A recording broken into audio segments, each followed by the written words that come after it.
क्योंकि पितामह भीष्म ने जीवन में एक छोटा सा अपराध किया था और उसी अपराध का परिणाम यह है कि आज पितामह भीष्म बाणों की सैया पर लेटे हुए हैं। जब युधिष्ठिर ने जुआ खेला और सब कुछ हार गए तो दुर्योधन ने,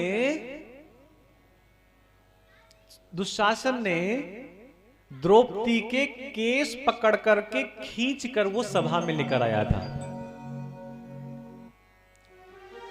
पहली बार द्रौपदी सभा में आई थी,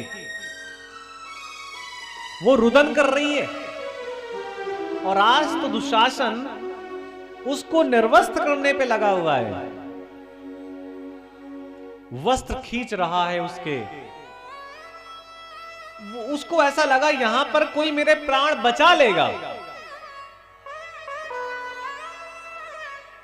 दो प्रकार के लोग होते हैं, एक को तो ईश्वर ही वैसा बना देता है और दूसरे प्रकार के लोग नाटक करते हैं। धृतराष्ट्र, जिसको जन्म से ही नेत्र नहीं है, जन्म से ही नेत्रहीन है, कुछ दिखाई नहीं देता, लेकिन उसकी पत्नी गांधारी, जिसको तो बहुत साफ साफ दिखाई दे रहा है, उसने भी नाटक किया, आंख बंद करके बैठी पट्टी बांधे हुए। अरे आंख बंद करना है तो अवगुणों को मत देखो, गुणों को तो देखो। एक को ईश्वर ने बना दिया, दूसरा नाटक किए बैठी हुई है। वो द्रौपदी चिल्ला रही है, मां आप तो महारानी हैं, आज हमारी लाज बचाइए। कोई जवाब कोई नहीं दे रहा। सबसे वो कह रही है, कोई नहीं बोल रहा। और फिर धीरे से वो जाकर के, भैया बच्चों को बाहर करो, वो धीरे से जाकर के पितामह भीष्म के पास जाती है और पितामह भीष्म से द्रौपदी पूछती है कि आप तो यहां सबसे श्रेष्ठ हैं, आप तो यहां सबसे बड़े हैं, इसलिए पितामह भीष्म आप हमें बताइए कि क्या यह भी कोई परंपरा है क्या कौरवों के यहां की? क्या कुरुवंश की यह भी कोई परंपरा है क्या कि पुत्र वधू को, कुल वधू को राज्यसभा में ला करके उसे निर्वस्त्र किया जाए? पितामह भीष्म, क्या यह कोई परंपरा है क्या आपके परिवार की? हमारे यहां द्रुपद में तो कुछ नहीं होता, हमारे पिता के यहां तो यह नहीं होता, लेकिन आप मौन क्यों हैं? अरे कुछ तो बोलिए पितामह, मुंह तो खोलिए और बताइए कि क्या ये कौरवों के वंश की कोई परंपरा है क्या? और अगर ये परंपरा है तो मुझे निभाने में कोई समस्या नहीं है, लेकिन एक बार आप कहिए तो। और पितामह भीष्म आंख बंद किए हुए बैठे हैं, कुछ नहीं बोल रहे, केवल आंखों से अश्रु निकल रहे हैं। तब द्रौपदी को लगा क्या करें, तो उसी सभा में एक और बैठे हुए थे जिनका नाम था कृपाचार्य। और द्रौपदी ने पूछा कि आपका तो नाम है कृपाचार्य, अरे कम से कम कोई तो कृपा आप करिए, आप बताइए कि मैं किसको पुकारूं, कौन मुझे बचाएगा? तब कृपाचार्य के भी मुख से कोई आवाज नहीं निकली, लेकिन कृपाचार्य ने द्रौपदी को एक उंगली दिखाई कि क्या इन 5 पतियों से सहायता की प्रार्थना कर रही है, उस एक को पुकार, वो आएगा और तेरी रक्षा करेगा। तब उसने उस एक को पुकारा, द्वारिका नाथ को पुकारा।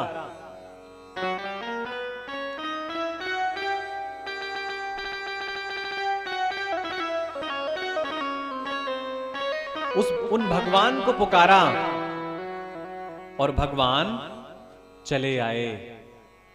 कोई अपने तार उस ईश्वर से मिला के तो देखे। जरा तारों से तार मिला के देख ले जरा, मोहन को मन से बुला के देख ले। प्रभु खींचे हुए दौड़े हुए चले आएंगे, हो प्रभु खींचे हुए दौड़े हुए चले आएंगे, प्रभु खींचे हुए दौड़े हुए चले आएंगे। जरा तारों से तार मिला के देख ले, जरा तारों से तार मिला के देख ले। जरा मोहन को मन से बुला के देख ले, जरा मोहन से मन को बुला के देख ले।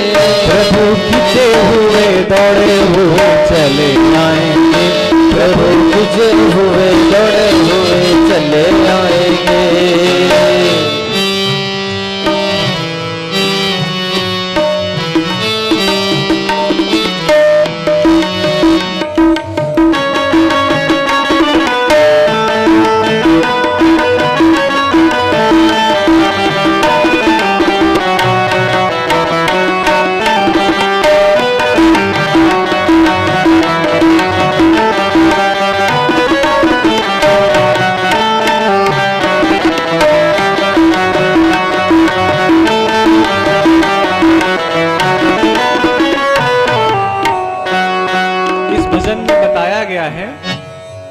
किसने भगवान को पुकारा और भगवान कहां पे आए।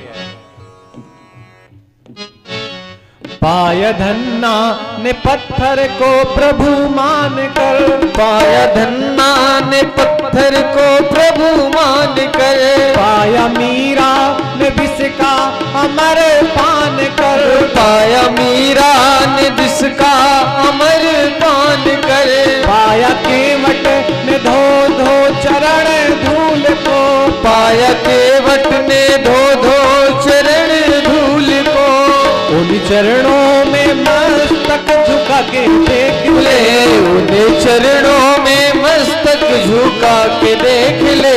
प्रभु दौड़े हुए भागे हुए चले आएंगे, प्रभु दौड़े हुए भागे हुए चले आएंगे, प्रभु दौड़े हुए भागे हुए चले आएंगे।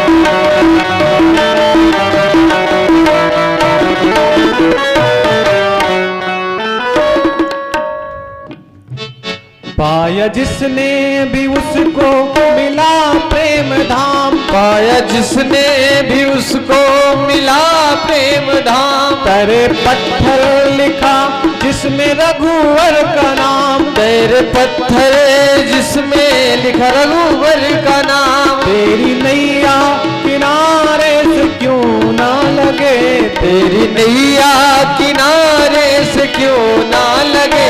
नाम उनका तू दिल में लिखा के देख ले, नाम उनका तू दिल में लिखा के देख ले। प्रभु खड़े हुए दौड़े हुए चले आएंगे, प्रभु दौड़े हुए भागे हुए चले आएंगे, प्रभु दौड़े हुए भागे चले आएंगे।